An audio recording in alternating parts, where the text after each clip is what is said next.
네, 남양주 영직초 4학년 학생 여러분. 자, 오늘은 지난 시간에 이어서 축척 복습을 하고요. 그리고 땅의 높낮이, 그리고 우리 생활에서 지도를 어떻게 사용하고 있는지 살펴보도록 하겠습니다. 자, 먼저 여러분 지난 시간에 마지막에 했던 축척 부분 잘 기억하시고 있나요? 축척 선생님이 학생들이 많이 어려워하는 부분이라고 강조를 했습니다. 먼저 축척의 뜻에 대해서 알아볼게요. 자, 축척 어떤 것이었나요? 실제 거리를 어디에? 지도에 어떻게 나타냈나요? 줄여서 나타낸 정도였습니다. 자, 여기서 중요한 포인트는 실제 거리를 어떻게 해요? 줄여서 나타냈다는 거죠. 줄여서 나타낼 때 여러 가지 방법이 있었어요. 자, 그런데 지도에 보면 아래쪽에 이렇게 표시된 기호가 있었고 0, 그 다음에 여기에 어떤 거리가 나왔습니다. 자, 이게 어떤 뜻인가요? 자, 여기서부터 여기까지로 재면 자로 쟀을 때는 1cm예요. 자, 그런데 자로 쟀을 때 1cm 안에 내가 몇 킬로미터를 담겠다, 이런 뜻이 됐습니다.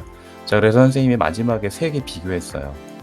자, 0에서 20km, 0에서 4km, 0에서 1km. 자, 이렇게 표시가 됐을 때, 자, 여긴 다 모두 1cm입니다. 1cm, 1cm. 자, 1cm 안에 20km를 다 줄여서 넣었다. 1cm 안에 4km 줄여서 넣었다. 1cm 안에 1km를 줄여서 넣었다. 자, 그러면 지도에서는 이쪽으로 갈수록 어떻게 되나요? 더 자세하게? 아니죠. 넓은 지역을 볼 수 있죠. 자, 반대로 그럼 이렇게 되면요. 1cm 안에 1km를 담으면 더 자세히 볼 수 있다. 이렇게 했습니다. 자, 이 부분 친구들이 가장 많이 헷갈리는 부분이기 때문에 잘 보셔야 됩니다. 자, 오늘은 26쪽에 지난 시간에 했던 거 복습을 한번 해볼게요. 자, 여기 친구가 이렇게 얘기를 하고 있습니다. 자, 빨간색으로 잠깐 바꿀게요. 자, 한밭수목원에서 대전 조차장역 사이의 거리를 자로 쟀어요. 그랬더니 0, 1, 2, 자, 3cm까지 왔습니다. 자, 3cm네. 그럼 두 지점은 3km야. 어떻게 3cm가 3km가 될까요? 그 이유가 뭘까요? 네, 맞습니다. 바로 이 부분 때문입니다. 자, 선생님이 여기서부터 여기까지는 자로 1cm라고 했죠? 그런데 1cm 안에 1km를 담은 거예요. 그러면 자로 지도에서 1cm를 측정하면 여기가 바로 1km가 됩니다. 그럼 1km가 몇 번 나왔나요? 3번 나왔죠? 그래서 3km가 되는 거예요. 자, 그 다음 여러분들에게 교과서에는 이렇게 물어볼 거예요. 자, 가에서 나까지, 자, 대전시청에서 한밭수목원까지 이 사이의 거리를 재어야 합니다. 자, 선생님은 진짜 자로 한번 재봤는데 2cm 나왔어요. 자, 2cm 나왔으니까 실제 거리는 어떻게 될까요? 몇 킬로미터? 쉽게 나오죠? 자, 2km 되겠습니다. 여러분들 뒤에 보면, 여러분들 그 자료집에 뒤쪽에 보면 붙임딱지 활동 자료로 이게 나와 있어요. 지도상의 거리 1cm일 때 실제 거리 1km다. 2cm일 때 2km다. 자, 이것은 언제 그러냐? 자, 지도에 이렇게 표시될 때만 그렇습니다. 1km. 이럴 때만 이게 통해요. 만약에 여기가 4km였다. 어떻게 될까요? 어디가 바뀔까요? 두 개 중에 지도상의 거리는 그대로고요. 실제 거리가 바뀌는 겁니다. 자, 1cm일 때 4km를 담았으니까 1cm니까 여기는 1km가 안 되고 어떻게 되죠? 4km가 되죠. 여기는요. 8km, 12km 이렇게 바뀝니다. 그래서 이 숫자를 잘 보셔야 돼요. 항상 지도 아래쪽에 이 축척에 얼마만큼 축척을 했는지가 나타납니다. 이 부분을 반드시 잘 살펴보셔야 여러분들이 가지고 있는 문제집 해결할 때 이 부분 확실하게 해결할 수 있을 겁니다. 자, 이해됐나요? 자, 그러면 오늘 진도 나갈 부분 한번 보도록 하겠습니다. 자, 오늘 부분은요, 지도에서 땅의 높낮이를 나타내는 방법 알아보기입니다. 선생님이 조금 확대를 했습니다. 자, 오늘 중요 포인트 높낮이에요. 높낮이라고 해놓고 교과서 27쪽에 이 친구들이 벌써 힌트를 다 주고 있어요. 이 그림이 그냥 그림이 아닙니다.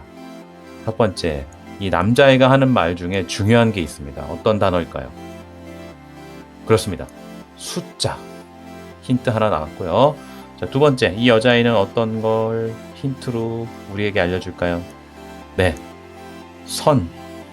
마지막, 이 친구는 어떤 걸까요? 그렇죠, 색깔입니다. 자, 그러면 높낮이를 표현하려면 지금 세 가지를 알려주고 있어요. 선, 숫자, 색깔.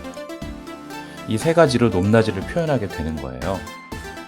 이 친구들이 그냥 질문한 게 아닙니다. 자, 그리고 이쪽 아래에 보시면 땅의 높이라고 돼 있죠? 땅의 높이라고 돼 있고 0에서부터 쭉 올라가서 400m 이상으로 되어 있어요. 자, 이런 것들은 해발고도라고 합니다. 해발고도. 무슨 뜻이냐? 이렇게 바닷물이 있고 육지가 이렇게 올라와 있어요.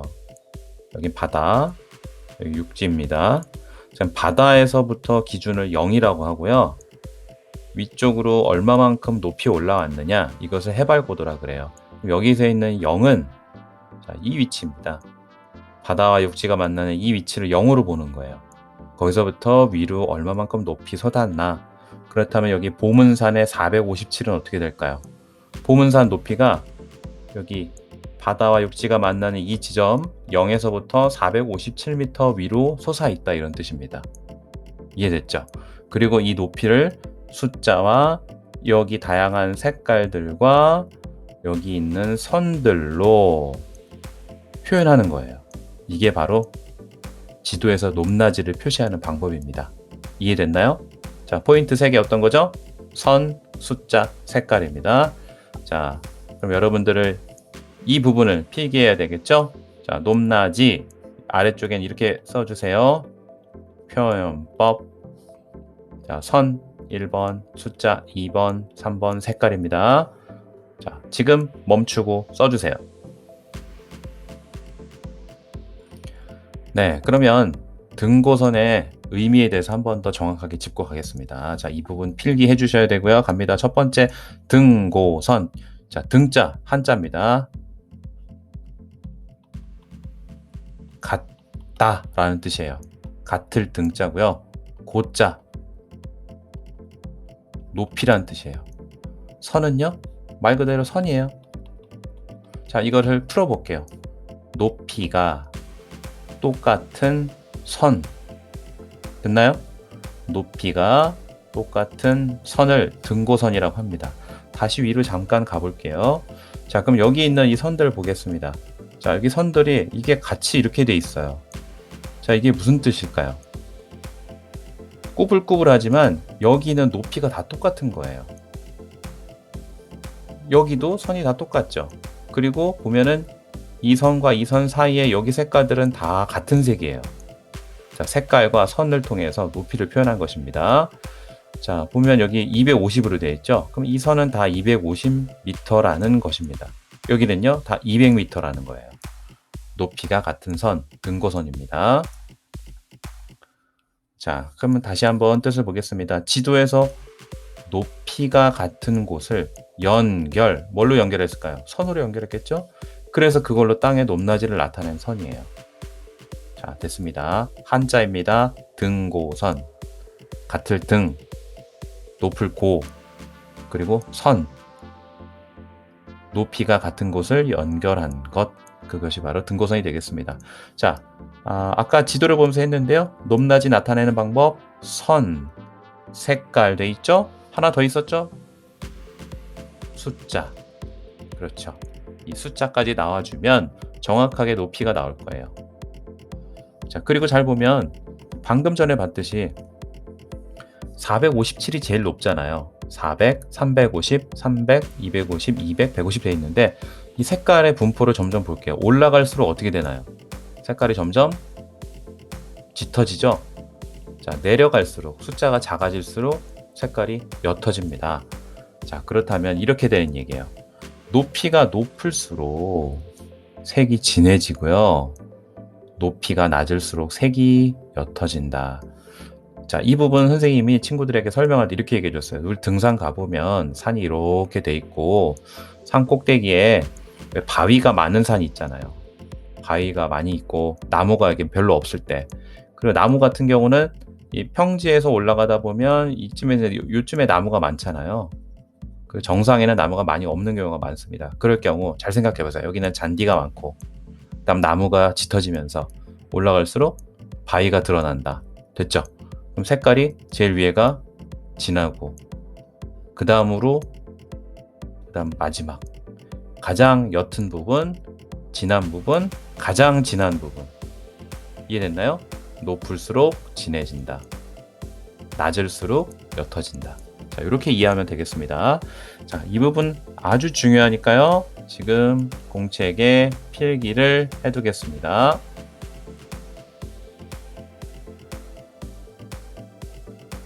자, 필기 잘 됐나요?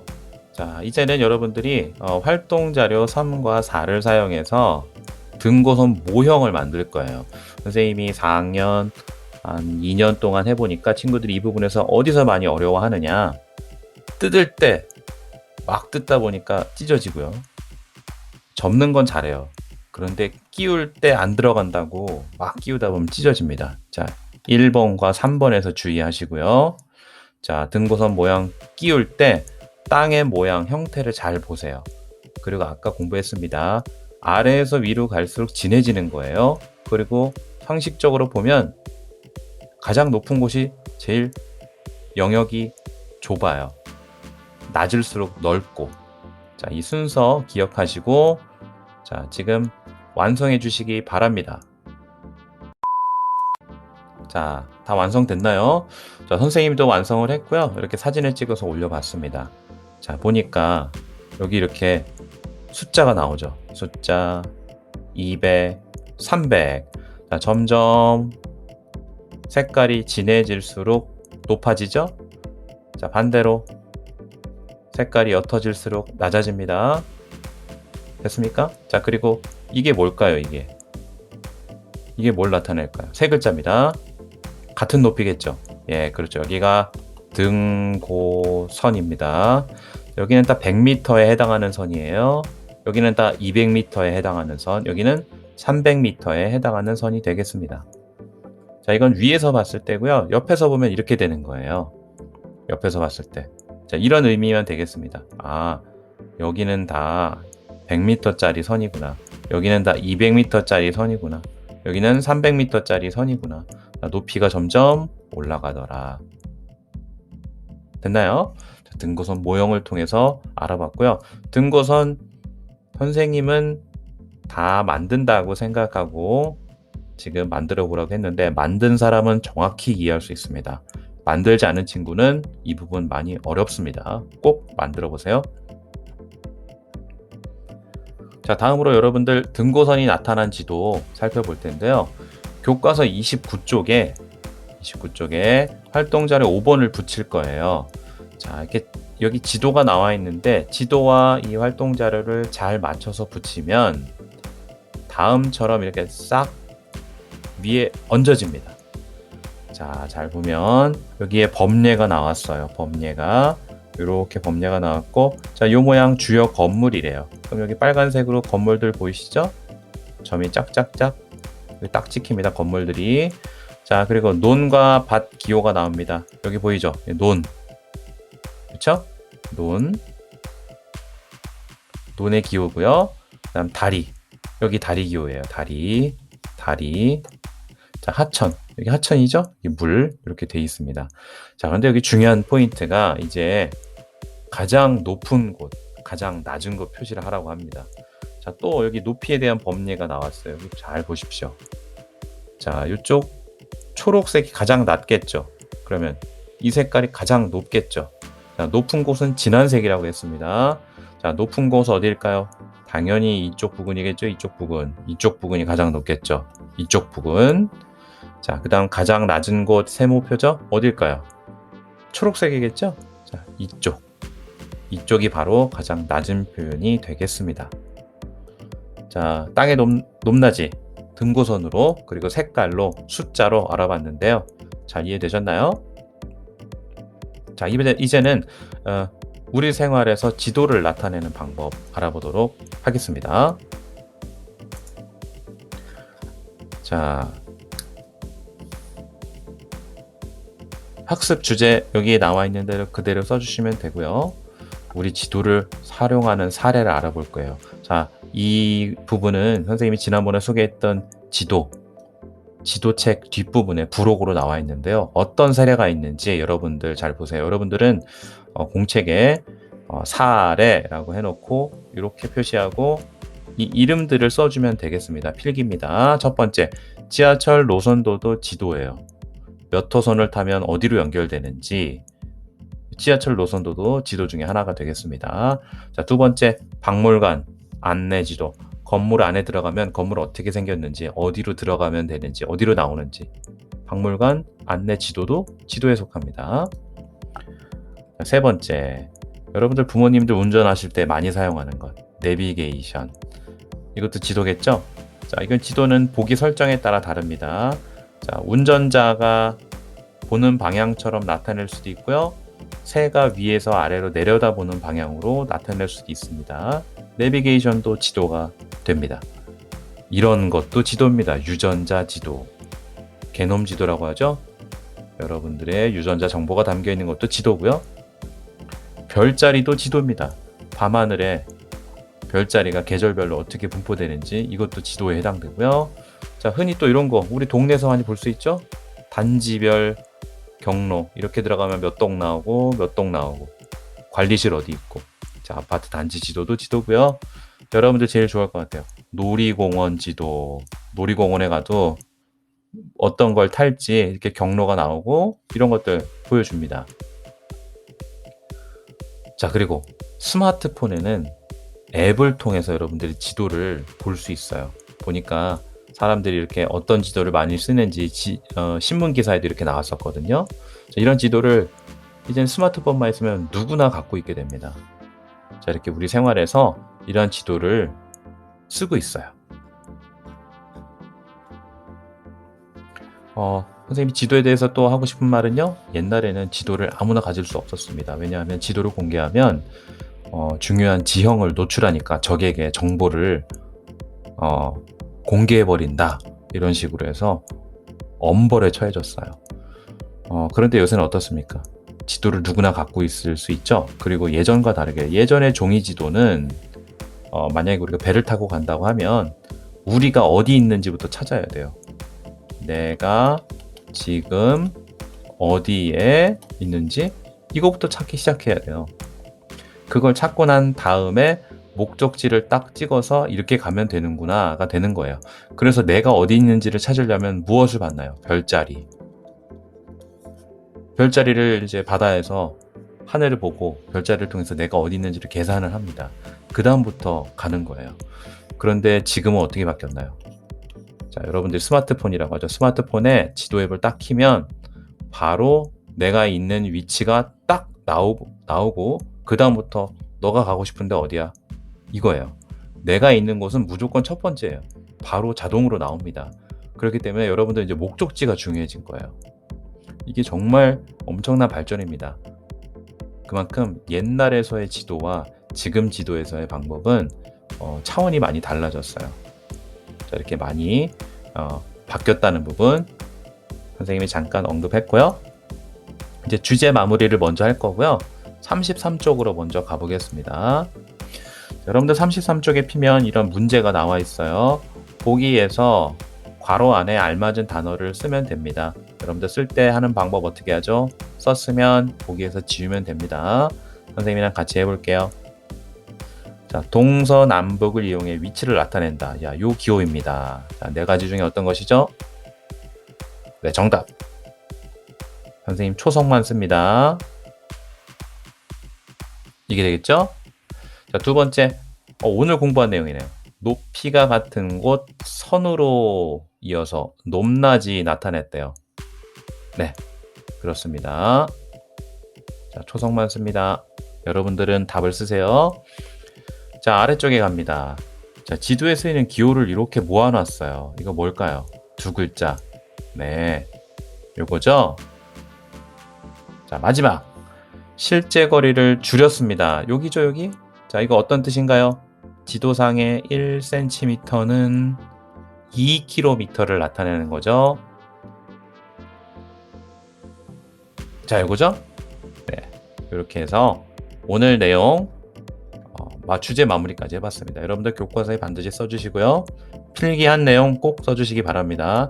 조만간에 선생님 필기 내용 사진으로 받도록 하겠습니다. 자, 오늘의 과제 나갑니다. 여러분들 교과서에 이게 있을 거예요. 우리 가족이 여행을 갔다. 자, 어떤 순서로 여행할 것인가? 계획을 세워봐라. 되어 있습니다. 자, 이렇게 전라북도 남원이라는 지역의 관광 안내도가 나왔고요. 보니까 첫째 날, 둘째 날 되어 있습니다. 자, 이틀 동안 여행하는 거예요. 자, 그러려면 숙소가 있어야 되겠죠. 숙소. 자, 숙소. 선생님이 하나 찍어줄 건데요. 여러분들도 다 같이 같은 곳에 숙소가 있다고 생각하고 계획을 세우세요. 자, 숙소는 여기로 정하겠습니다. 왠지 선생님은 교통이 편한 데로 갈 것 같아요. 테마파크도 있고, 이런 공예관도 있고, 광안로원도 있고, 여기 보면 이게 지금 기차역이거든요. 이런 곳들이 중심지예요, 사실. 자, 그래서 이 부근에 숙소를 잡았다고 하겠습니다. 자, 요쪽에 숙소가 있다고 할게요. 자, 여기 여러분들 같이 찍으세요. 여기가 숙소입니다. 자, 이제 숙소를 잡았어요. 자, 그리고 첫날 봤더니 이제 집에서 출발. 숙소가 아닙니다. 집에서 먼저 출발해서 광안루원으로 먼저 왔어요. 여행하고 나서부터 자, 어디를 갈지를 잘 고려하셔야 돼요. 여행할 때 이러면 힘듭니다. 예를 들면 광안루원에 왔다가 나 국악의 성지 가고 싶어. 이거 너무 멀어요. 당일날 여행할 지역은 되도록 같은 지역으로 몰리면 쉽게 이동할 수도 있고 우리 점심이나 저녁도 해결할 수 있거든요. 그래서 여행 경로를 너무 힘들지 않게 짜보는 것을 해보세요. 그리고 여러분들 이미 스마트폰이 있거나 컴퓨터가 있으면 한번 여기 있는 것들 한번 검색해 보세요. 그럼 나 여기 가보고 싶다 하는 것이 나올 거예요. 그럼 여기 있는 것들 찾아서 경로를 한번 적어보도록 하겠습니다. 자, 조건 있어요. 첫째 날 숙소 반드시 들려야 됩니다. 근데 언제 들릴지는 여러분들이 세우세요. 점심 먹을 지역, 저녁 먹을 지역, 음식점 이름 안 써도 됩니다. 자, 그리고 둘째 날 당연히 숙소에서 출발하겠죠? 숙소에서 어디 가서 마지막에 집으로 출발. 이렇게 끝내주시면 되겠습니다. 알겠죠? 여긴 첫째 날 다시 숙소로 돌아오겠죠? 예. 중간에 한번 숙소를 들려도 돼요. 중간에 숙소 있어도 됩니다. 왜냐면 이때는 짐을 놓고 다시 또 나가서 돌아다닐 수 있으니까요. 자, 알려줬습니다. 선생님이 힌트. 첫 번째 숙소 2번 들어가도 됩니다. 첫날. 자, 마지막 날은 숙소가 당연히 처음 출발지고요. 그 다음 집으로 출발하는 걸로 끝내주세요. 자, 이 부분 숙제하시고 과제 사진 찍은 다음에 올려주시기 바랍니다. 과제 올리실 때 학년 반 번호 이름까지 꼭 써주시기 바랍니다. 자, 오늘 공부 여기까지 하도록 하겠습니다.